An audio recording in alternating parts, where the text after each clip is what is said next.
Welcome back, everyone. My name is Cade, and we are in a game called Firewatch today. Now, the reason I didn't do that intro as excitingly as I usually do is that this game is kind of like an adventure, sort of story-rich game.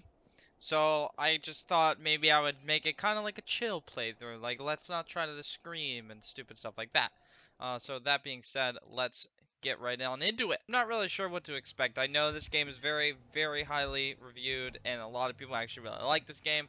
So I figured I'd pick up a copy of it myself and try it out for myself. I'm not sure if keyboard and mouse are better than controller, but I do have both ready to go. So maybe we'll play with it and see which one we like more. Boulder, Colorado, 1975. I assume that's where I come into play. We're in Boulder, Colorado, 1975. You see Julia. Hello, Julia. Yes, I do. Okay. It's just gonna be just like, Event Zero. She's about your age, late 20s, laughing with well-dressed professors and grad students from nearby Colorado. CU Boulder. You, Henry, are out drinking with your pals. Cracking a cold one open with the boys. You are drunk. So what's your, major? You're pretty. Let's ask her what her major is. You slur the word major and it smells like Coors. You give an awkward smile. Evolutionary biology, she says, and I'm a professor. Cool, you reply. What's yours, she asks. She sniffs the air. Toxology? What a burn, you ask. She says, definitely. Worried to hear your feelings, she asks you if you want to split a cheeseburger. 1 week later, you are Julia's boyfriend. Well, that was fast. Sweet. Go me. Yeah. All over a cheeseburger. Alright, okay, this is much better. Let's see, it's a backpack. Ooh, I can see my whole body. Give me this backpack. Thank you. We're going to this floor apparently. Do I get a choice? Do I get a choice? Negative. Ghost Rider. Oh. Is that my truck? Truck number 5. Truck bed, load gear. Truck door, get in. Can I sprint? Can I mosey on into places I shouldn't be moseying on into, like over here? Can I jump? No. Okay, okay. What's up here? Let me guess. Whole lot of nothing. We're gonna find out. Why take the truck, dude, when we can just walk? Oh, because there's a fence and a blinding white light in our way. Okay. So, let us go, then, to our truck. Alright, so naturally, let's just load up our gear. Yep, that's how we load our gear up. We just chuck it in there. You date for over a year. She drives you absolutely nuts. It's great.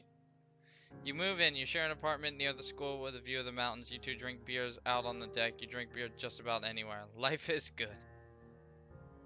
Julia wants to get a dog. There's a scruffy, undersized beagle. Julia is in love. She wants to bring it with her to class. There's also an intimidating but gentle-eyed German Shepherd. Nothing bad could happen to Julia while walking this dog. It's badass. If she likes the beagle, we're gonna go with the beagle.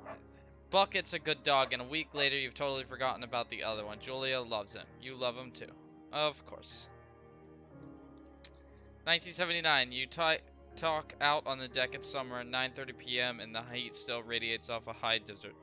What do you think about kids, she asks. Shit, you've been dating for over a year, you haven't asked about kids? My god. Kids!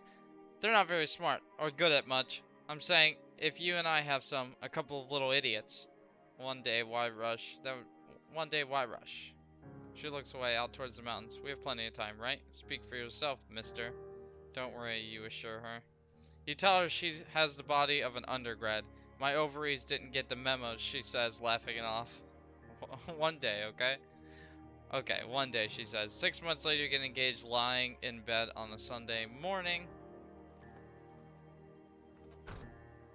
Still driving the same truck. It is a tough son of a bitch. Alright, what do we got here?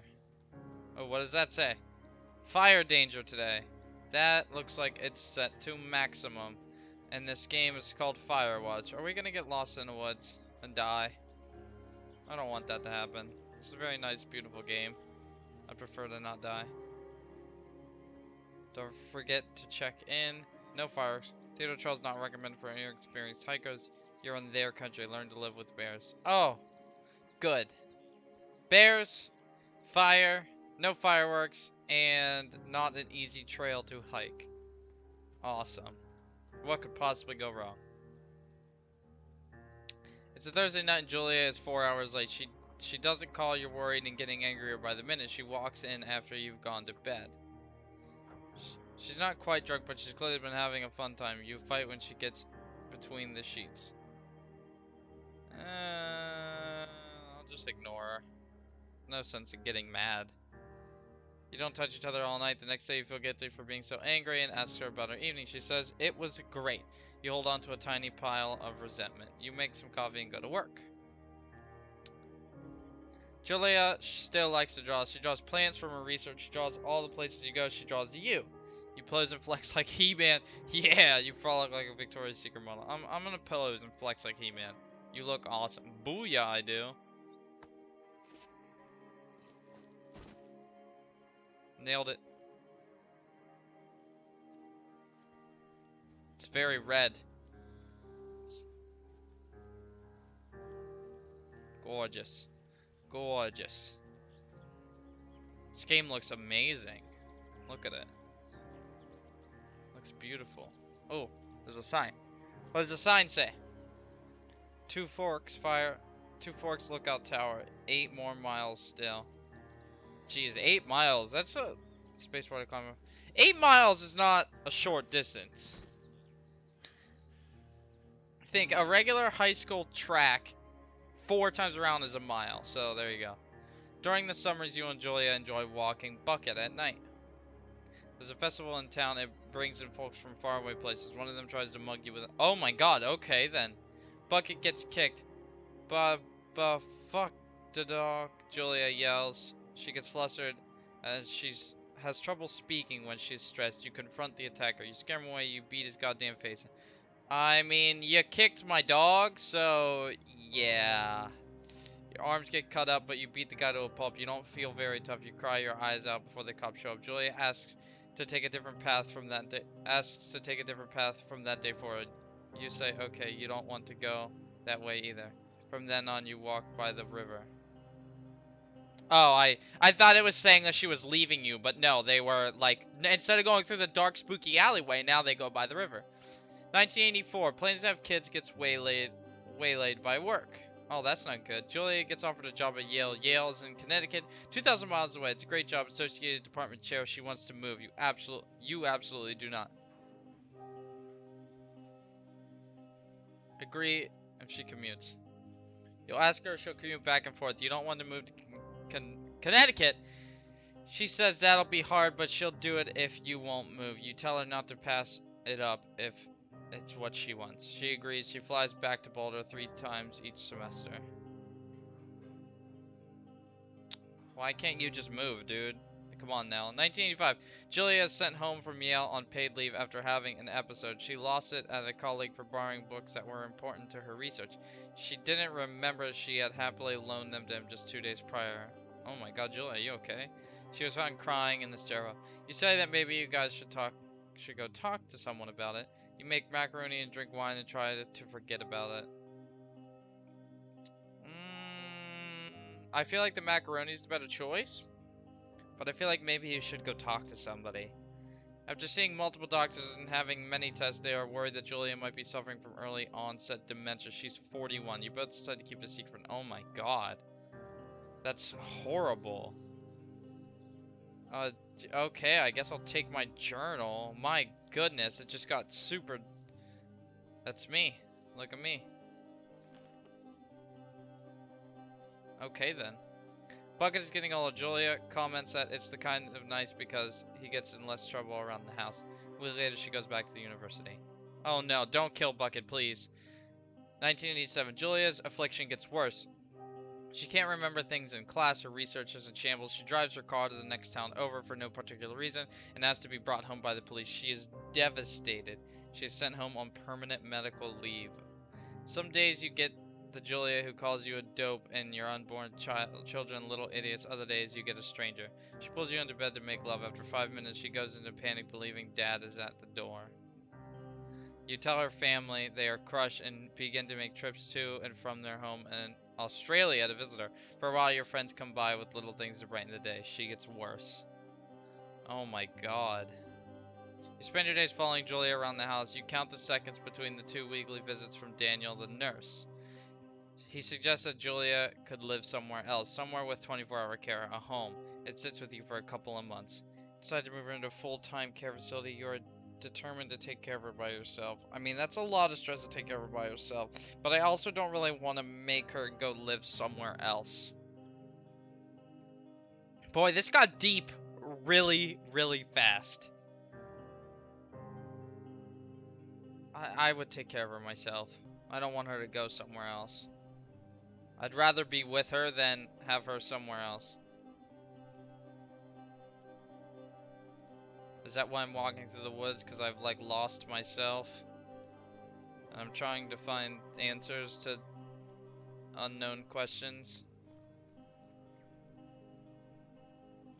Just put my mind at ease and I'm taking care of my dementia wife at freaking age 41, dude. That sucks. That's just straight up. Oh, look. Hi. Hello. Goodbye. It is impossibly hard. The worst is when you get mad at her, like when she tries to cook her own food. You can't do anything without her, and she can't do anything without you. When she goes to sleep, you stay up for a few hours, drinking on the deck, watching baseball in the summer, college basketball in the winter, drinking then too. You start going out after you put her to bed. The first time you do it, you worry about her getting up and walking around while you're gone. You put a chair in front of the bedroom door. You trust that she'll sleep like a rock. Well, I feel like she could probably severely hurt herself, possibly. Or, like, leave the oven on and light the house on fire and burn it down. So, let's just put a chair in front of the bedroom door so she can't do that. You go to the same bar at the boring end of Pearl Street. It's nice there. Over time, you tell Sheila, the bartender, everything. It's a huge weight off. You're home in bed by 1 a.m. a couple of nights a week. You look forward to those nights. 1989. One night you are stopped at a DUI checkpoint. You blow a point. Oh my god, you idiot. You consider trying to hide it, but you tell your sister-in-law, Susan. Why would you do that? Don't drive drunk, moron. Julia's parents take the next plane from Australia. They can't believe the state your house is in. Then they tell you Julia is coming to live with them. You don't argue. You say you'll visit soon. A few weeks go by. Summer is coming, and you see an ad in the paper for a job. Yeah, but you got a DUI. It's not going to be easy to get a job. You take it. Apparently, I took it. Hopefully, I got it. I suppose if I took it, I did get it. We are now loading, but that's okay. Oh, forest. Enter the lookout tower. Okay. That sounds like something that I can do.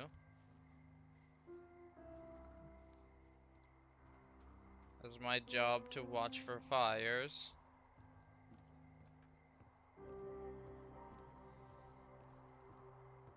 I hit shift like every time I'm doing anything because I feel like there's supposed to be a sprint button, but there's not. It's weird. This is a cool tower. I mean, as opposed to what, I'm not really sure. I'm not walking all the way around to make sure there's no... Oh, look, propane. No crazy secrets that I don't know about. Also, I think sitting propane right there might be just a tad dangerous. Just a tad. Turn on the power. Oh, there's a radio. There's an old wood stove. There's a pine cone. A desk lamp. Alright, let's actually... Books. Let's actually listen to what it says and turn on the generator switch. Flora of the show sun poster. Is that me? That's probably me. Hello. Yo. Hold left shift to activate radio. What's that say? Supplies for 2 forks. Hello. Oh, Hello? Whoever this is? I'm Henry. It's Henry, right? Yeah. Yep, that's me. I'm Delilah. Yeah, that's what the guy said on the phone. So, what's wrong with you? Excuse me? People take this job to get away from something. So, what's wrong? What's wrong with you? That's a great idea. Go ahead. Look, I just hiked for 2 days, so I don't really follow whatever it is you're doing right now. You take a stab at what's wrong with me. Fine, then can I sleep forever? Sure, buddy. Okay, now go ahead. Okay. You killed 3 ex-husbands. You're rebelling against mom. Nobody back home can stand you. Let's go with you killed 3 ex-husbands. Okay. You've killed 3 husbands. You're a black widow and you're just out here until the heat dies down and then you'll kill again. Ooh, very good. Bravo, Henry. Okay, I sleep now? Not quite. Now you. Okay, good night, bye. Let's see. I don't know anything about you, but maybe you just really like trees. Maybe it's, gosh, maybe it's a borderline fetish. A tree fetish. Good night. Good night. Welcome to the job. Firewatch. There it is! Day 1. Okay, okay. We are typing something on a Morning, typewriter. Henry. Well, I guess good afternoon. You probably slept like a rock. Anyway, there's still a few hours of daylight to get some work in. I can see you at your desk, so call me when you're ready. She can apparently see me at my desk.